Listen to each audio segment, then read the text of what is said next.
नीति वचन से आज इस श्रृंखला में हम नीति वचन उसके 24वें अध्याय के पहले पद पर कुछ देर विचार करेंगे। वहां लिखा है, बुरे लोगों के विषय में डाह ना करना और ना उनकी संगति की चाह रखना। नीति वचन का लेखक हमारे जीवन में एक तटस्थता को चाहता है। हम एक तटस्थ जीवन जिए जिसमें कि बुरे लोगों के विषय में हमारे मन में किसी प्रकार का डाह ना हो, किसी प्रकार का कपट ना हो और ना हमारे मन में उन बुरे लोगों की सफलताओं को देखकर उनके जीवन में आई हुई तत्कालिक खुशियों को, लाभ को देखकर उनकी साथ चलने, उनके साथ काम करने, उनकी संगति करने की चाह।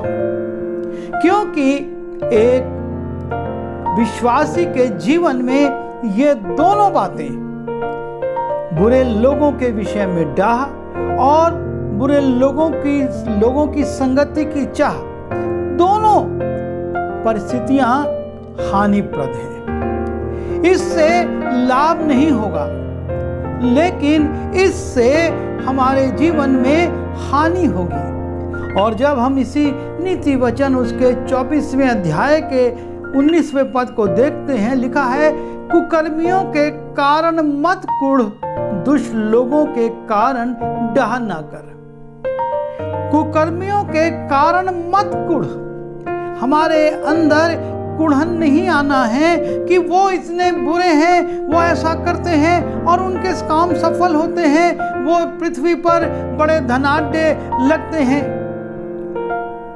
जब हम परमेश्वर के वचन में जाते हैं, हमको बड़ा विचित्र सा अनुभव होता है कि परमेश्वर के लोग इन परिस्थितियों में कैसे अपने जीवन में देखते हैं और पाते हैं। जब हम भजन संहिता उसके 107 में जाते हैं, वहां पर लिखा है कि जो लोग इस प्रकार से सफल होते थे, उनके प्रति उसके मन में बहुत डाह या ईर्ष्या या जलन आ जाती थी। हमको इस बात से बचना होगा। नीति वचन उसके 24वें अध्याय के 19वें पद में राजा सुलेमान कहता है, कुकर्मियों के कारण मत कुढ़। हमारे जीवन में एक कुढ़न सी आ जाती है कि ये जो कि गलत व्यक्ति हैं, जो गलत तरीके से काम करते, गलत तरीके से पैसा कमाते, गलत निर्णय लेते, उनके जीवन में सारी सफलताएं हैं। भजन का लेखक भी, आसाफ का लेखक जिसने कि भजन संहिता 73 लिखी है, उसने कहा है कि मैं जब दुष्टों का कुशल देखता था तब अंदर ही अंदर कुढ़ता था। मैं उन घमंडियों के विषय डाह करता था। ये एक मानवीय स्वभाव है, लेकिन सुलेमान इसी बात को कहता है कि बुरे लोगों के कारण ना कुढ़, कुकर्मियों के कारण मत कुढ़, दुष्टों के कारण डाह ना कर। क्योंकि उसका वो कारण बोलता है, क्योंकि बुरे मनुष्य को अंत में कुछ फल ना मिलेगा, दुष्टों का दिया बुझा दिया जाएगा। ये है जब हम सोचते हैं कि ये इतने सफल हो रहे हैं, ये इतने अच्छे हैं, लेकिन अचानक से इनका दिया बुझा दिया जाएगा।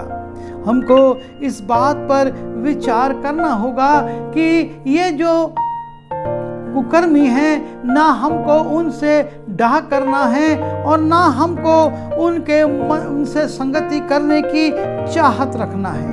हमको एक तटस्थ जीवन जीना है। परमेश्वर के वचन में जब हम भजन संहिता उसके 37वें अध्याय के 7वें पद में जाते हैं, लिखा है, यहोवा के सामने चुपचाप रहे और धीरज से उसका आसरा रख। हमको धीरज से उसका आसरा रखना है। अपने परमेश्वर के सामने बुड़बुड़ाना कुड़कुड़ाना नहीं है, लेकिन धीरज के साथ उसका आसरा रखना है।